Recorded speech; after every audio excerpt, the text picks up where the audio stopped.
নমস্কার, আমি মৌসুমী। শিলালিপিতে আপনাদের সবাইকে স্বাগত জানাই। যদি গল্প পাঠ ভালো লাগে তাহলে শেষে একটা লাইক দিয়ে যেতে ভুলবেন না। এখনো যারা আমার চ্যানেলটা সাবস্ক্রাইব করেননি তাদের সকলের কাছে আমার অনুরোধ, প্লিজ আমার চ্যানেলটা সাবস্ক্রাইব করে নেবেন। পাশে যে বেল নোটিফিকেশনটা আছে সেটা অবশ্যই প্রেস করে দেবেন। আর গল্প পাঠ ভালো লাগলে আপনার চেনা জানা বন্ধু বান্ধবদের মধ্যে আমার গল্প শেয়ার করতে ভুলবেন না কিন্তু। আজ শোনাবো সাহিত্যিক বিভূতিভূষণ মুখোপাধ্যায়ের স্বাধীনতা ডিনার। সকালবেলা গঙ্গাধর রাস্তার ধারের বারান্দাটিতে একটা আরাম কেদারায় বসিয়া গড়গড়া টানিতেছেন। কিশোর কিশোরীদের একটা বেশ মাঝারি সাইজের মিছিল এইমাত্র গান করিতে করিতে চলিয়া গেল। সবার হাতে একটা করিয়া ছোট জাতীয় পতাকা, মুখে উৎসাহ। তাহার উপর সূর্যের আলো আসিয়া পড়িয়াছে। নবীনের ছেলে প্রশান্ত সব আগে গঙ্গাধরকে দেখিয়া বলিল, দাদু, আজ স্বাধীনতা দিবস। তাহার পর তাহারই পরিচালনায় সমস্ত দলটা বলিয়া উঠিল, গঙ্গাধর দাদু কি জয়। গঙ্গাধর হাসিয়া উঠিয়া দাঁড়াইলেন। গান করিতে করিতে দলটা রাস্তার বাঁকে অদৃশ্য হইয়া গেল। মনে পড়িয়া গেল কিঞ্চিদধিক 40 বৎসর আগেকার কথা। এই রাস্তা ধরিয়া তাহারাও এইরকম গান করিতে করিতে যাইতেছেন। তখন তাহার বয়স ছিল 17-18 বৎসর। এদের জয়োল্লাসে সেই দিনের উন্মাদনা জীর্ণ ধমনীতে আবার যেন জাগিয়া উঠিয়াছে। তাঁদের ছিল সাধনা, এদের হাতে সিদ্ধি। আজকাল কিন্তু কোনো উন্মাদনাই টেকে না বেশিক্ষণ। যত বড়ই তাহার সূচনা হোক না কেন, যত বড়ই প্রেরণা, কোনো একটা প্রশ্নের সূত্র ধরিয়া স্তিমিত হইয়া আসে। তাহার পর বিরক্তি, তাহার পর তিক্ততা, অবসাদ, হতাশা। গঙ্গাধর ভাবিতেছিলেন, সিদ্ধি তো করতলগত, কিন্তু কি সিদ্ধির রূপ? এর জন্যই কি ছিল তাহাদের সেই মৃত্যুপণ সাধনা? অন্ন নাই, বস্ত্র নাই, রোগে ঔষধ নাই। তাহাও যে অভাবে নাই এমন নয়, থাকিতেও নাই। অর্থপিশাচদের লালসা দিন দিনই বাড়িয়া মানুষকে তাহার ন্যায্য প্রাপ্য থেকে বঞ্চিত করিতেছে। প্রতিকার নাই, কে করিবে? যাহাদের হাতে শাসন তাহাদের টিকি ওই পিশাচদের মুঠোর মধ্যে। মাঝে মাঝে এক একটি ফাঁকা হুঙ্কারের ঠাট বজায় থাকে। তাহাতে প্রজারা হয় ক্ষণিকের জন্য আশ্বস্ত, ওদিকে পিশাচেরা হাসে। কেননা ওটা ওদের উভয়ের মধ্যে একটা চুপি চুপি বন্দোবস্ত। এদিকে দেশাদেশি হানাহানি নিজেদের মধ্যে, আবার প্রদেশে প্রদেশে গালাগাল, ইতরমির ফুলঝুরি। তারপর কাশ্মীর, হায়দ্রাবাদ, এরা যে মাকে খণ্ডিত করিল, এ যেন তাহার দুই চক্ষের জ্বালা, অভিশাপ হইয়া সন্তানদের ওপর আসিয়া পড়িতেছে। কিশোরদের জয়োল্লাস দূরে রাস্তায় কোনো বাঁক থেকে ভাসিয়া আসিতেছে। ভারত মাতা কি জয় কেমন যেন বিদ্রুপের মতো কানে আসিয়া বাজিতেছে। মনটা এর মধ্যেই এতখানি গেছে বিষাইয়া। এই সময় ডাক হরকরা আসিয়া খান তিনেক চিঠি আর দৈনিক কাগজ 2খানা দিয়া গেল। চিঠি 3খানা পড়িলেন। একখানা পুত্র প্রমথর, শিয়ালদহের পূর্ববঙ্গের পলাতকদের দুরবস্থার কথা লিখিয়াছে। কেনই বাজে লিখে এসব? কাগজ 2খানা খুলিতে না হয় সাহস, না হয় প্রবৃত্তি। আগাগোড়া যেন অশ্রুর মসি দিয়া ছাপা। তবু পড়িতে হয়। বাহিরের জগতের সঙ্গে ওইটুকু মাত্র যোগসূত্র। রেলে, স্টিমারে, নৌকোয় 2 দিনের পুরনো খবর লইয়া আসে। এই 2 দিনের মধ্যে ওদিকে আরো কত অশ্রু গড়াইয়াছে কে জানে। একবার চোখ বুলাইয়া গেলেন একখানা কাগজের ওপর। পাকিস্তানিরা ভালোভাবেই ঢুকিয়া পড়িয়াছে কাশ্মীরে, বড় ক্যালিবারের কামান লইয়া। রাজাকারেরা পণ করিয়াছে, আর হিন্দু বলিয়া কিছু থাকিতে দিবে না। 2টা সংবাদ খোঁজা, একটা যেন বাতিকে দাঁড়াইয়া গেছে গঙ্গাধরের। একটা অনেক দিন আগের পুরনো খবরের জের। মন্ত্রীর দল হানা দিয়া কোন মারোয়ারির ময়দার কলে তেঁতুলের বিচির পাহাড় আবিষ্কার করে। কি হইল তারপর? দ্বিতীয় খবর, বাঙালিদের নাকি একটা পল্টন তোলা হইবে। অপেক্ষাকৃত অধুনাতন খবর, আবার চাপা পড়িয়া গেছে। 2টাতেই বড় আশা জাগাইয়াছিল। রোজ একবার এ কোণ থেকে ও কোণ পর্যন্ত খুঁজিয়া যান, প্রায় পাগলামি। একখানি চিঠি। সম্পাদক মহাশয়েশু, উলিপাড়া গোবিন্দপুরের হাটে চালের অবস্থা দিন দিনই শঙ্কাজনক হইয়া উঠিতেছে। গত সপ্তাহের অপেক্ষা এ সপ্তাহে মন পিছু 3 টাকা বর্ধিত হইয়া এখন 23.5 টাকায় দাঁড়াইয়াছে। আরও আশঙ্কার বিষয় যে কাঁকড়ের অনুপাত দিন দিনই বাড়িয়া যাইতেছে। এ বিষয়ে কর্তৃপক্ষের দৃষ্টি বারবার আকর্ষণ করিয়াও কাগজটা তাড়াতাড়ি মুড়িয়া ফেলিতে ফেলিতেও একটা শীর্ষের ওপর নজর পড়িয়া গেল। বস্ত্রাভাবে গর্ভিণীর আত্মহত্যা। এই সময় পতিতমণ্ডল আসিয়া উপস্থিত হইল। গঙ্গাধর যেন বাঁচিলেন। বলিলেন, এসো পতিত পাবন, কদিন দেখিনি। পতিত উঠিয়া আসিয়া চরণ স্পর্শ করিয়া হাতটা কপালে ঠেকাইল। একটু তফাতে মেজের ওপর বসিয়া বলিল, আগে হ্যাঁ, তা এসিনি, একটু ঝঞ্ঝাটে পড়ে গেছিলুম কিনা। পতিতমণ্ডল জাতিতে হরিজন। গঙ্গাধরদের নবপ্রেরণার যুগে সেই 40 বছর আগে পতিতের সঙ্গে সখ্যের সূত্রপাত হয়। ওঁরা মন্ত্র পাইয়াছিলেন বিবেকানন্দের কাছে, হে ভারত, ভুলিও না নিজ জাতি, মূর্খ, দরিদ্র, অজ্ঞ, মুচি, ম্যাথর, তোমার রক্ত, তোমার ভাই। হে বীর, সদর্পে বলো, মূর্খ ভারতবাসী, দরিদ্র ভারতবাসী, ব্রাহ্মণ ভারতবাসী, চণ্ডাল ভারতবাসী আমার ভাই। সেই অনুপ্রেরণাতেই কোল বাড়াইয়া হরিজন পল্লীতে উপস্থিত হন। সখ্য কথাটা কিন্তু গঙ্গাধরের দিক থেকেই ব্যবহার করা হইল। পতিতমণ্ডল নিজেদের দিক থেকে সে স্তরে উঠিতে পারে নাই বা চাহে নাই। যুগ যুগের সংস্কার অত শীঘ্র তো যায় না। ওই পদস্পর্শ করিয়া এক ছাতের নিচে বসিবার অধিকারটুকু পাইয়া সন্তুষ্ট আছে। এর বেশি তোলা গেল না তাকে। কিন্তু একটা বিষয়ে গঙ্গাধর বেশ কৃতকার্য হইলেন। নেশা, ভাং প্রভৃতি জাতিগত দোষগুলি ছাড়াইয়া নিজের জাত ব্যবসায় সুপ্রতিষ্ঠিত করিয়া উহাকে উহাদের সমাজেই সুপ্রতিষ্ঠিত করিয়া দিলেন। এখন গ্রামের সমাজের মধ্যেও পতিতমণ্ডলের একটা বিশিষ্ট স্থান আছে, হোক না কেন হরিজন। আশা করা যায় দেশের মধ্যেও তাহাদের গ্রামের এই মণ্ডল পরিবারের একটা দিন আসিতেছে। তাহার কারণ, পতিতের মধ্যে যেটুকু স্বাদ অসম্পূর্ণ থাকিয়া গিয়াছিল, ওর ছেলের মধ্যে সেটা ভালোভাবে মিটাইয়া লইয়াছেন গঙ্গাধর, নিজের হাতে তাহাকে সর্বাঙ্গীন শিক্ষা দিয়া। সে বিশ্ববিদ্যালয়ের একজন কৃতী ছাত্র। ইংরেজ আমলে তফসিলি জাতি হিসাবে একটি ডেপুটির পদ পায়। অসহযোগ আন্দোলনে সেটি ত্যাগ করিয়া দেশের কাজে নামে। এখন শাসন বিভাগে কোনো বিশিষ্ট পদে অধিষ্ঠিত। এর পরের ধাপই মন্ত্রিত্ব। পতিতপাবন বসিয়া নিজের অভ্যাস মতো কথাটার পুনরুক্তি করিল। আগে হ্যাঁ, পড়ে গেছিলুম একটু ঝঞ্ঝাটে। আমরা নিকেছিল একটু খাওয়া দাওয়ার ব্যবস্থা করতে হবে, তাই একটু জোগাড়ে ঘুরছিনু। কোথায় পাঁটা রে, কোথায় একটু ভালো ময়দা রে, কোথায় একটু ভালো ঘি রে। জানেনই তো অবস্থা, পুকুরের মাছ সেও জালের দিকে ভেড়ে না। কি এক অসহযোগ মন্তরী সবার কানে দিয়ে দিলেন মহাত্মাজি। উড়ির মধ্যেই ভাবি বাবা ঠাকুরের পা ছুঁয়ে এসি একবার, হয়েই ওঠে না। শেষে বিধেতা পুরুষ বললেন, দাঁড়া, তোর এমনি হবে না সময়। তা হ্যাঁ বাবা ঠাকুর, স্বাধীনতা জিনিসটা কি? এই মাত্র অমরার এক চিঠি পেলুম, এই ডাকে স্বাধীনতা ডিনার দিতে হবে সবাইকে, আজই সন্ধে। ডিনারটা জানি, সাহেবদের খানসামাগিরি করে গোড়ার দিকটা কাটলো তো আপনাদের পায়ের ধুলো পাবার আগে।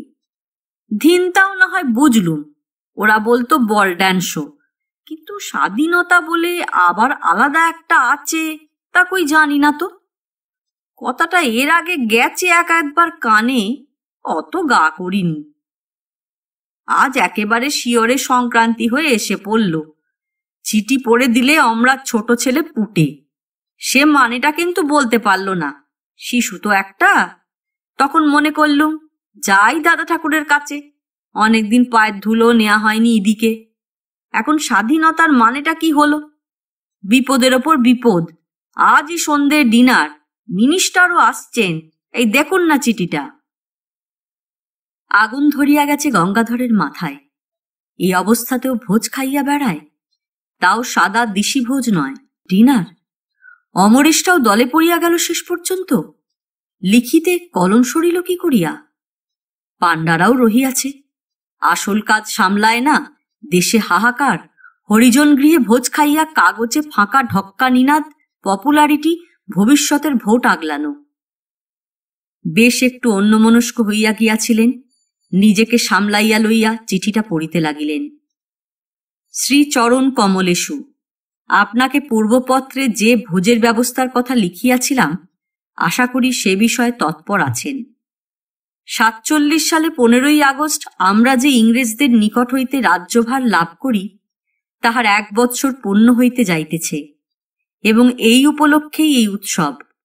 আমাদের সঙ্গে আমাদের মাননীয় মিনিস্টার মহাশয় এবং কয়েকজন বিশিষ্ট কর্মচারী থাকিবেন।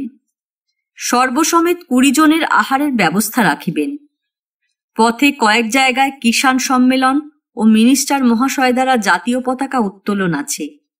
সেই সমস্ত সারিয়া রাত্রি 8 ঘটিকার সময় আমরা সকলে ওইখানে উপস্থিত হইব। সব যেন প্রস্তুত থাকে, কেননা সঙ্গে সঙ্গে আহার সারিয়া মিনিস্টার মহাশয় 1 মাইল দূরে রায়গঞ্জে স্টিমার ঘাটে কিষাণ সম্মেলনে বক্তৃতা দিবার জন্য যাত্রা করিবেন। আমরা সেইখান থেকে রাত্রি 10টার সময় আমাদের স্পেশাল লঞ্চে ফিরিয়া আসিব। আপনি ও জননী দেবী আমার শতকোটি প্রণাম লইবেন এবং সবাইকে আশীর্বাদ জানাইবেন। ইতি প্রণত সেবক শ্রী অমরেশ মণ্ডল।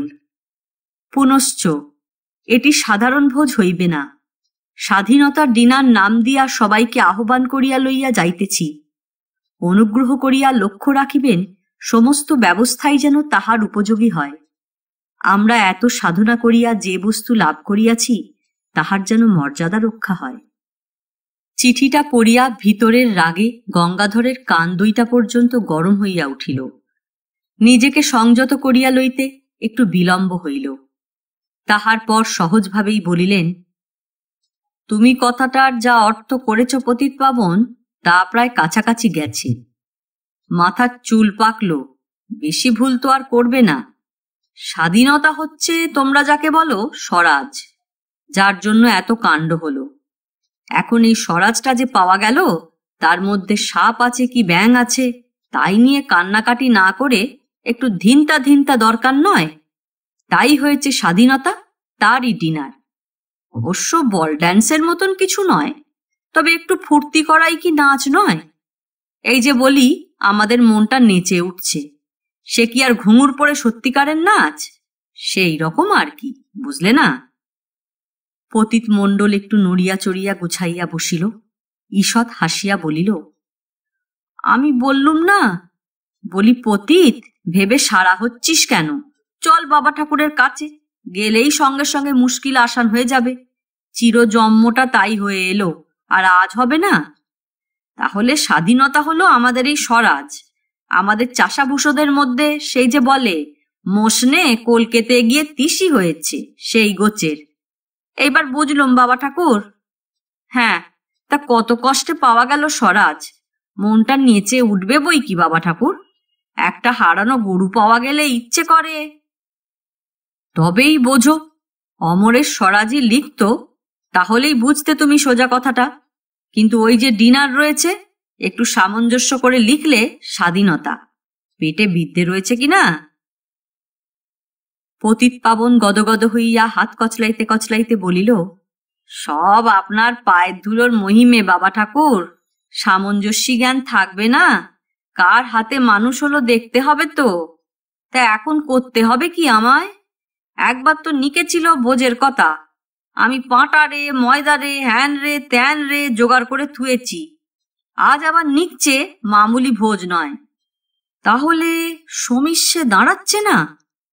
আমি বললুম, পতে এ তোর কম্য নয়, চল বাবা ঠাকুরের কাছে। তুই আর সব ঠাই মুরুলি করগে, তবে যেখানে খাটবে না সেখানে এগুসনি, ন্যাজে গোবরে হয়ে মরবি। তাহলে বাবা ঠাকুর।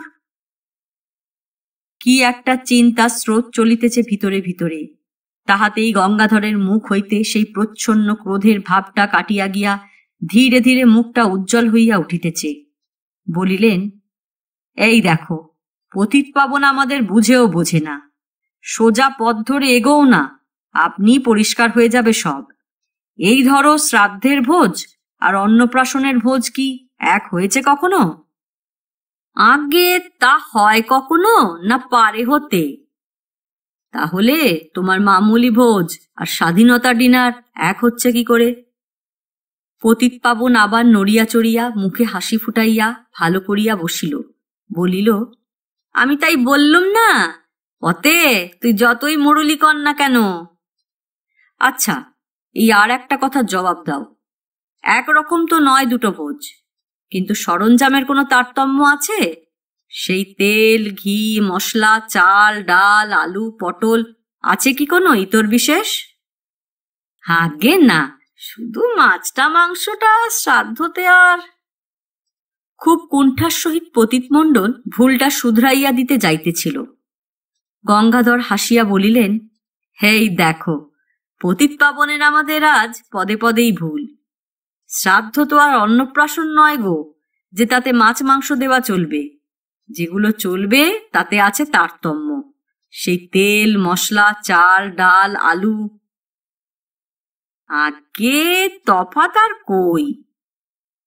অথচ বলছো দুটো ভোজ একরকম নয়, তাহলে প্রভেদটা দাঁড়াচ্ছে কোথায়? পতিতপাবন বিমূঢ়ভাবে চাহিয়া রহিল। গঙ্গাধর একটু সময় দিয়া বলিলেন, দাঁড়াচ্ছে এইখানে। তুমি একটাতে ওই মাল মশলা দিয়ে রাঁধলে ভাত, ঘন্ট, ছেঁচকি, ডানলা, চচ্চড়ি, অম্বল, পায়েস। একটাতে রাঁধলে সাদা পোলাও, ছক্কা, দম, কালিয়া, চাটনি, ক্ষীর। তাহলে তারতম্যটা দাঁড়াচ্ছে কোথায়? না রান্নায়, বটে কি না? আগে হ্যাঁ, রান্নাতেই তো দাঁড়াচ্ছে। তারতম্যটা তো রান্নাতে গিয়েই দাঁড়ালো। এইবার মিলিয়ে দেখো। তুমি জোগাড় করেছো পাঁঠা, মাছ, ময়দা, সরু চাল, ঘি, তারপর তরি তরকারি, ওদিকে দই, সন্দেশ, রসগোল্লা, এই তো।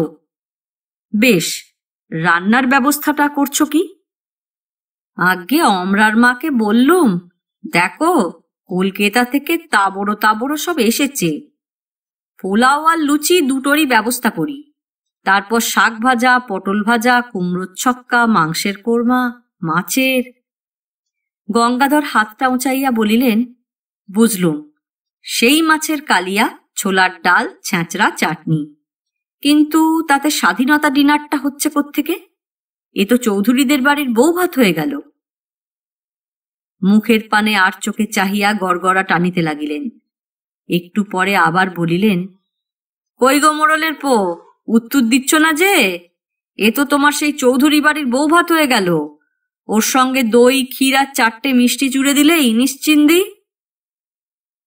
পতিতপাবনের আবার আগের অবস্থা হইয়া পড়িয়াছে। অপ্রতিভভাবে বলিল, আগে হ্যাঁ, তাই তো দেখি, এই যে চৌধুরী বাড়ির বউ ভাত হয়ে পড়ল। তাহলেই ভেবে দেখো, অমরেশ তোমায় আন্দাজ করে নিয়ে ঠিকই লেখেনি। নিয়ে যাচ্ছি স্বাধীনতা ডিনার খাওয়াতে, মিনিস্টার পর্যন্ত রয়েছেন। তা যদি চৌধুরী বাড়ির বউ ভাত খেয়েই ফিরতে হয়, তার চেয়ে বাবাকে একটু স্পষ্ট করেই লিখে দিই, একখানা চিঠির ওয়াস্তা তো। তাহলে বাবা ঠাকুর, এখন উপায় আর সময়ই বা কোথায়? উপায় তো হাতেই রয়েছে। মাল তো তোমার নতুন জোগাড় করতে হচ্ছে না। ওই ময়দা, ওই চাল, ওই পাঁঠা, শুধু রান্নার তরকিবটা দিতে হবে বদলে, যাতে ওই জিনিসে ধিনতা ধিনতা ভাবটা আসে, বুঝছো না? তাদের ধিনতা ধিনতা ভাবটা আসতো বোতলের গুণে, সে তো তোমার দেখাই। এরা তো আর সেদিকে যাবে না, মহাত্মাজির চেলাই তো। এদের ও ভাবটা জাগাতে হবে রান্নার তরকিবে। সেটা তোমার আসে কি? তুমি তো সাহেবের খানসামাগিরি করেছো, এসবের হদিস তো জানা নেই। আগে আমি তো সাহেবেরই খানসামাগিরি করেছি, এসবের হদিস জানবো কোত্থেকে? তাহলে তাহলে জানে এমন লোক খুঁজে বের করতে হবে। এমন লোকটা গ্রামের মধ্যে কে বাবা ঠাকুর? পতিত মণ্ডল ব্যাকুল হইয়া উঠিয়াছে। গঙ্গাধর গড়গড়া টানিতে টানিতে অনেকক্ষণ চক্ষু ঘুরাইয়া ঘুরাইয়া খোঁজাখুঁজি করিলেন। তাহার পর বলিলেন, তাই তো দেখছি, সে লোক কোথায় গ্রামে? তাহলে কি আমাকেই নামতে হবে শেষ পর্যন্ত?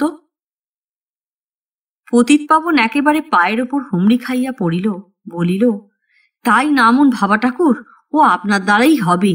কত গুণ ধরেন ওই শরীরে তা তো আমার জানা। শ্রীচরণের বুড়ো আঙুলটুকু ঠেকিয়ে আর একবার অহুল্যে উদ্ধার করুন কৃপা করে। যা চান, যত লোক চান জোগাড় করে দিচ্ছি। অত হইচয়ের ব্যাপার নয়, সবই যেমন হয় হবে। আমি শুধু আমার তরকিবটুকু করে দেব, তার মধ্যে হইচই নেই। একরকম মন্তর পড়া গোছেরও বলতে পারো। তবে মন্তর গোছেরই যখন ব্যাপারটা, সেক্ষেত্রে আমি যে ঘরটিতে বসে কাজ করব সেটিকে নিরিবিলি রাখতে হবে বাপু। মাথা ঠান্ডা করে কাজ করতে হবে কিনা, বুঝলে না? আগে বুঝবো না এ সামান্য কথাটা? মন্তর, তাহলে সে তো পুজোর ঘর হয়ে দাঁড়ালো কিনা? শুধু মন্তর নয়, জোগাড় যন্ত্রও চাই। তা সেসবের জন্যে তোমায় ভাবতে হবে না, আমি নিজেই নিজে সব ঠিক করে নিয়ে যাব। তুমি তাহলে যাও, আর সময় নেই তো। বেশ বড় দালান বাড়ি পতিতপাবনের, কিন্তু গঙ্গাধরের পরামর্শেই সামনের প্রাঙ্গণে একটা হোগলার ম্যাড়াপ দাঁড় করানো হইয়াছে। রঙিন কাগজ আর দেবদারুর পাতা দিয়া সাজানো হইয়াছে। খাওয়ার ব্যবস্থা টেবিলে। এবাড়ি ওবাড়ি করে জোগাড় করিয়া ম্যাড়াপের মাঝখানে বসানো হইয়াছে। তাহার উপর চাদর, তাহার উপর ফুলদানিও। একটা গ্যাস লাইট বাড়িতেই ছিল, আরো 2টা জোগাড় হইয়াছে। সন্ধ্যা পর্যন্ত সবকিছুর ব্যবস্থা ঠিক করিয়া সকলে অভ্যর্থনার জন্য প্রতীক্ষা করিতে লাগিল। 8টার অল্প কিছু পূর্বেই দলটি আসিয়া উপস্থিত হইল। সময় নাই, সামান্য একটু পরিচয়াদির পরই আহারের উদ্যোগ করিয়া দিতে হইল। সকলে টেবিলে বসিল। আরম্ভ করার সঙ্গে সঙ্গেই 20 দাঁতের নিচে কট কট কটাস করিয়া একটা শব্দ উঠিল।